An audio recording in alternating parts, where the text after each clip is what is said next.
My name is Jim Thomas, and welcome to the Fitness Management Update. Our topic today is proven tools for gym sales success. Now, number one is you must have a documented sales process.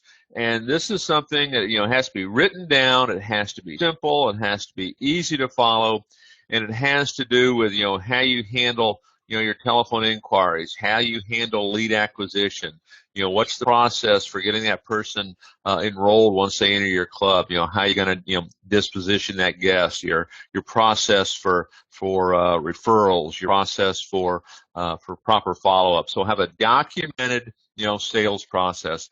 Number two, identify, that ideal client. What is your market? Who are you going after? You can't be all things to all people. So identify, your ideal client. Make sure you are clear on your unique value proposition. Why should someone join your gym over all the other options out there? What makes you unique? And you can't, say things that everybody else says, oh, we're clean, we're friendly, like this. What makes you unique?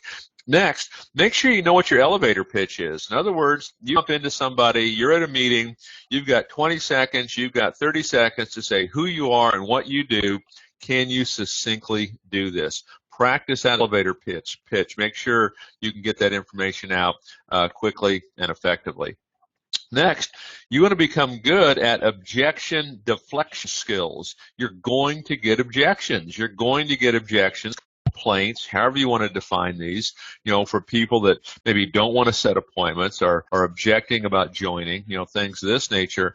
Make sure you're clear on how to handle that so you can properly, navigate your client, through the enrollment process.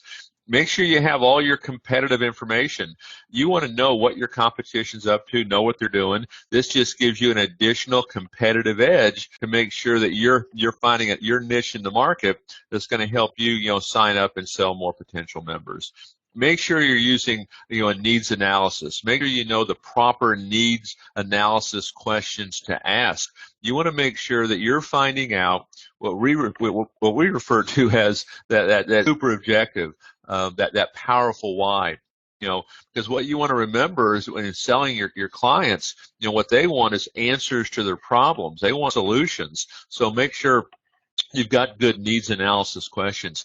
Make sure you're using a CRM, and if you're at a club, maybe that's just not where you're at right now. The old-fashioned tickler file is still going to work, but make sure you've got a proper lead management system in place where you're controlling your leads and you're making sure these leads are getting followed up on in a proper manner.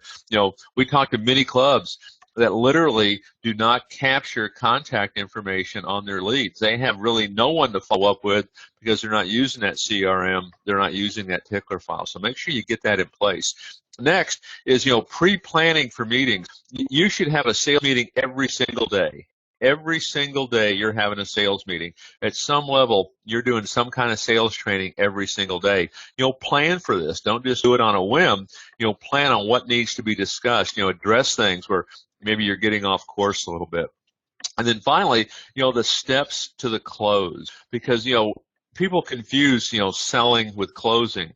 Selling, this is what you do on the tour. This is where you're building value. You're providing solutions. You're solving problems for your customer. The close, this is simply asking your customer to buy, and you have to know the proper steps in order to do this. So these are your proven tools for gym sales success. Write these down, follow these. This is going to make you not just competitive in your marketplace, but this is going to help you dominate your marketplace. My name is Jim Thomas, and this has been the Fitness Management Update.